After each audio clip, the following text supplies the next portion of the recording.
แห้งทุกคนช้าเอาได้ดีไรนี่น้องนี่ได้เพื่อนเลย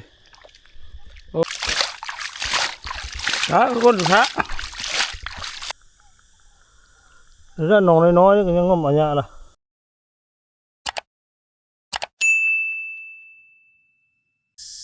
กับตกท้ายสวัสดีเลยกับสวัสดีที่ทุกท่านที่ติดตามรับชมวันนี้เนาะเรามาหายามกับยามจันอยู่หน้าทุกคนเนาะถือมันถือเด็ดบริยาม2 วัน 3 วันละมันถือมันมันก็พอได้กินเนาะทุกคนนี่เราติดตามรับชมเนาะว่ามันจะเป็นได้เป็นมันบ่เนาะได้กินบ่มันจะอยู่บ่เนาะตอนนี้เราก็กำลังมาเนาะเดินทางเนาะไปหน้าแล้วเพราะว่าในไปบุญแม่ทมก็ทมโคม้วนเลยทุกคนเลยม้วนอยู่ไรโอ้บางสตีนี่บางไงนี่ว่าเพราะว่าจะใช่เสียงแกไม่ใช่บางทีแกไม่ใช่เลยมาลงว่าเนี่ยอยู่บุญแม่ทมโคกว่าจะพอดจังหวัดนครพ่นที่ที่ร้ายเมื่อคืนไม่ได้ไปหลังจากมาฮัทเทแล้วก็คือใกล้จะเป็ดทุกคนแต่ห้ามเกลือมันรักเลยอะไรนะเกลือมัน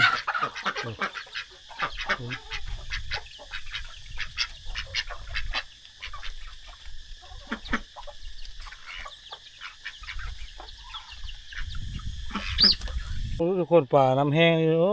มีผู้มาเอานี่ง่ายทุกคนเลยปลาขอใหญ่ปลาขอใหญ่นี่ปลาคอโลโอ้ใหญ่ทุกคนนี่น้ำเหี่ยงมาคุยฟูมาเอานั่นโคโลเห็นบ่คนนี่บักใหญ่ถึงเชาะว่าตัวป่าลึกแล้วมีผู้มาคือหดป่าทุกคนเอ้ยนี่ป่าได้นี่ไหนคอใหญ่ได้นี่ไหนโอ้ยหลายตัวเท่านี้นี่ทุกคนโอ้จะต้องเอาเลยมาสิลงมาป่าก่อนก็เลย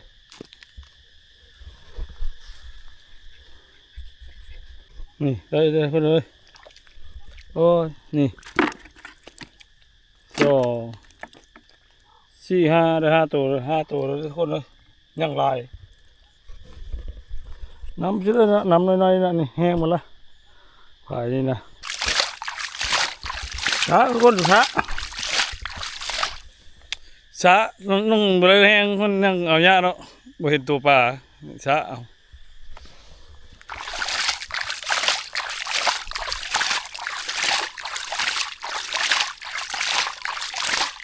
หัวน้ำน้อยก็หลายเติบทุกคนเลยช้าได้กันหลายได้หลายเติบเลยแต่มันอยู่น้ำบกงูบกควายเพื่อนปลาชื่อโอ้ทบงูควายพี่เจ้าเนาะควายพี่เจ้าแม่โมเมนต์ไปไหนเนาะโมเมนต์ตุ่มเนาะ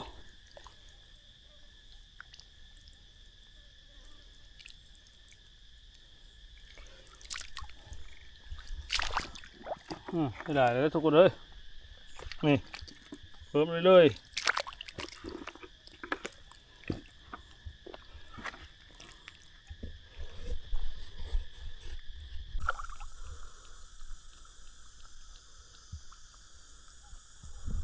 ได้ขนาดปลาทุกคนเลยนี่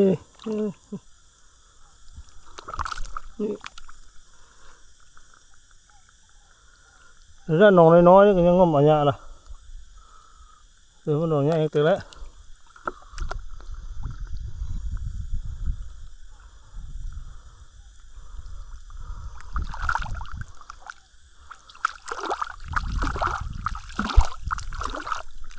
จ้าอีกทุกคน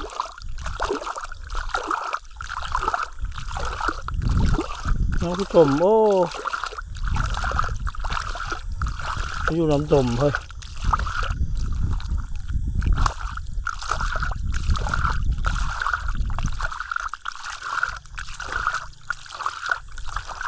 ว่านี่คือเรามนุษย์เห็นตัวปลาละ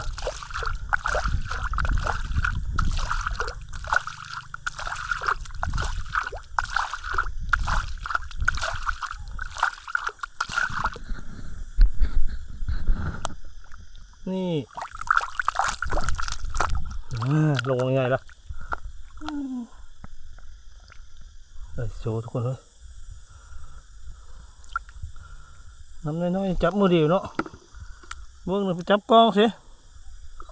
เบื้องหนึ่งจับปลาโอ้ผมไปจับได้แล้วเนาะนี่ข้าวต้มสุภาพนี่ตัวน้อยตัวใหญ่เอาหมดน้ำที่แห้งปลามาแล้วทุกคนนี่ที่จะมดแบบนี้มดเลยหน่อน้อยยังลองแรงมันลองแรงมันก็อยู่ทุกคนเลยนี่หน่อนี้ก็มีนี่บอลอะไรนี่เอาทุกช้ามันก่อน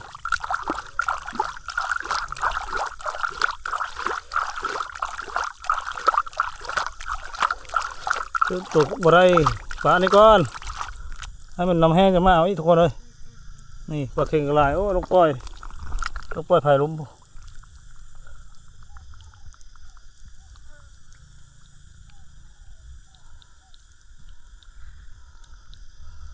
อันนี้ปลาดุกทุกคน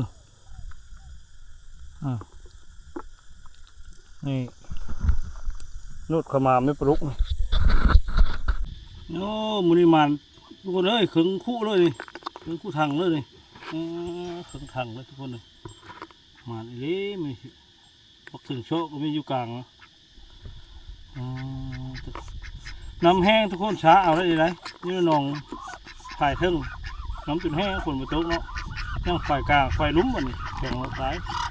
ไม่ได้ครับสิบตัวนั้นสิบนั้นนัดไว้ทุกคนทำมันออกได้หลายเติบทุกคนเลยช้าเอานะวันนี้เขาพยายามจันทุกคนยังสองฝ่ายกลางกับฝ่ายลุ้มยังบ่แห้งโอ้หนองเทิงน้ำจนแห้งปีนี้ตะก้อนบ่แห้งเลยไปคนแต่เพิ่งว่ามันหมันบ่จันเขา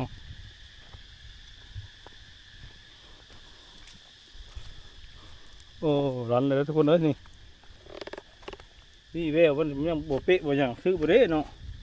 ปกติมันเขาใหญ่มันนั่นนะทุกคนเลยจุดเป๊ะเลยนะจันเลยไรเนาะอย่ามือกุ๊กไหม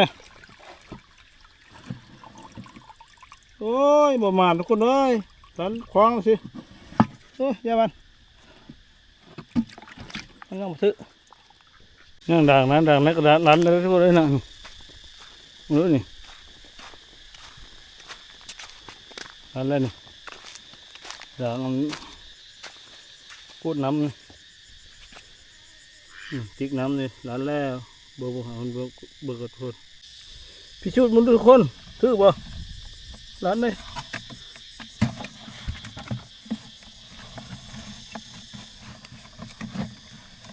โอ้ตายทุกคนฮะนี่รันแล้วจะตายถือป่านี่ตายแล้วโอ้จะยังจะตายอยู่ในตายมันหอนน้ำบ่เนาะนี่อย่างนี้ก็รันแล้วทุกคนเลยทีนี้นี่โอ้ตุ่นเน่าบ่เอาซ้ำปลาอยู่เนื้อเลยเฮ็ดไม่ยื้อรอมันทุกคนโอ้ถือได้หลังเลยใช่ไหมกลองปลาอย่างนั้นนี่เข้าพวกหูนี่ไอ้ดุกโอ้ส่งพอได้ทุกคนเลยนิ่งไอ้ดุกนี่นิ่งไอ้ดุกเก็บไว้ก่อนนี่ส่งนี่ไอ้นั้นนี่ปลาเอาปล่อยเลยทุกคนปรากฏนี่โอ้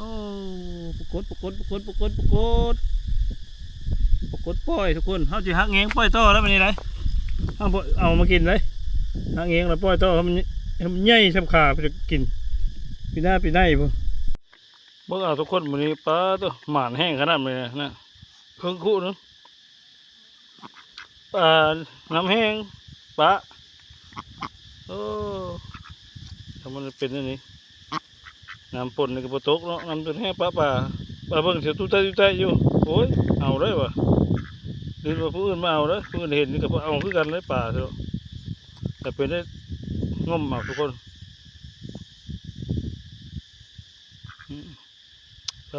ตัวคอทั้งหมดปลาดุกสูบสับตัวนี่ละด่างเร็วได้ช่องตัวเลยทุกคน ชี้ตู่เคยได้ด่างดีหรือมันเข้าได้แล้วยังไงเขาชี้ตู่จังหลันไหลหลังก็เข้าไปได้แล้วนี่เพิ่นปลาดุกนี่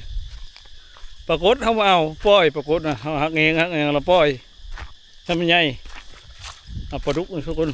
เอาได้หลายเลยหมดนี้ทั้งปลาสะเลยสะเอาเนาะน้ำแห้งปลานะทั้งปลาทึกจันนี่ก็ตัวหนึงตายบ่เอาตัวตายกับปลาอยู่หันล่อเอาตัวใหญ่มันหนาวอยู่ในเลยทุกคน